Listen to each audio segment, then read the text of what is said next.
com o tempo se separaram e ele foi abrir uma mesma loja da Renner na cidade de Assis, também próximo de Prudente, 100 quilômetros de distância.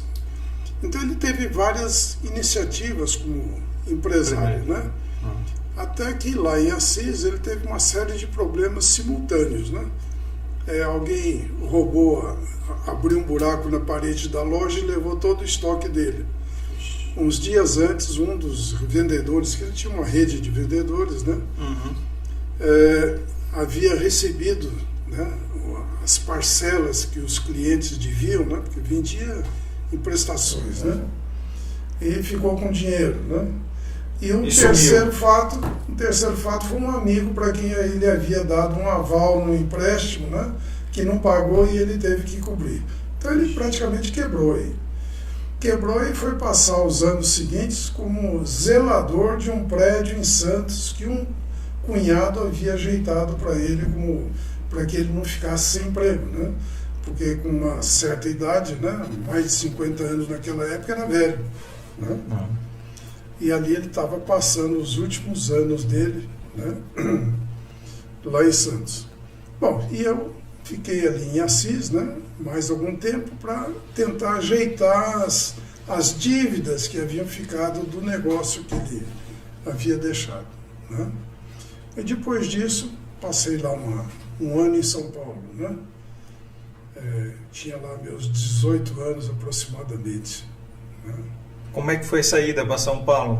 A saída eu fui de carona com um amigo, né, que ele tinha um jipe, a família dele de muita posse, passava o verão na praia, lá na Praia Marujá, Grande. Praia Grande. Grande.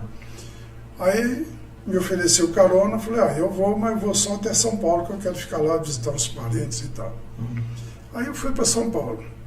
Em São Paulo, fiquei lá na casa de um primo, e um dia, andando pela calçada ali no Vale do Anhangabaú com esse primo, passamos em frente a um prédio que era o Touring Clube do Brasil.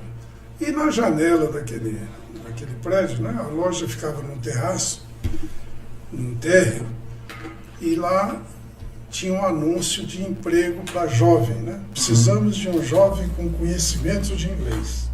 E eu tinha algum conhecimento do inglês de colégio, né? Achei interessante o salário, né? Aí falei pro meu primo, eu vou fazer o teste aí, ó. Aí entrei, fiz o teste e fui aprovado.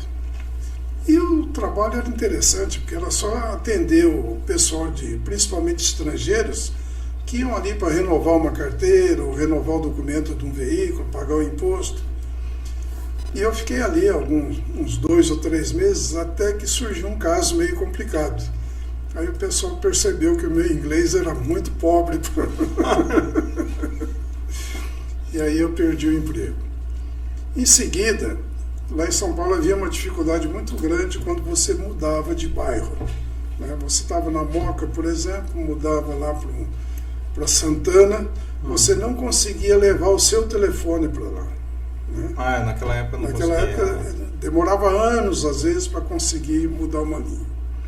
Mas eu descobri que se eu encontrasse 2 pessoas, né, uma que fosse morar em Santana e uma de Santana que fosse morar lá nesse outro bairro que eu falei, né, aí daria para fazer uma troca, um encontro, né? Aí achei que daria certo, botei um anúncio no jornal Estado de São Paulo que tinha um classificado que eram várias páginas, né, e dizendo que eu conseguia mudar o telefone, né, em uma semana, né? Rapaz, começou a aparecer gente interessada, né? Foi. E eu comecei a fazer um cadastro até encontrar as pessoas, né, que moravam em bairros, o de Santana que ia para Moca, por exemplo, e o da Moca que queria ir para Santana. Aí fazia a troca dos telefones deles, né? Então o telefone continuava no mesmo bairro, né, só que mudava o número de cada um, né? Entendi. E aí eu ganhei um bom dinheiro aí durante alguns dias, né? Foram mais ou menos 3, 4 meses. Até que os advogados da telefônica vieram atrás de mim dizendo que o telefone era uma propriedade deles, né? Mas foi um período interessante, né? Uma experiência boa.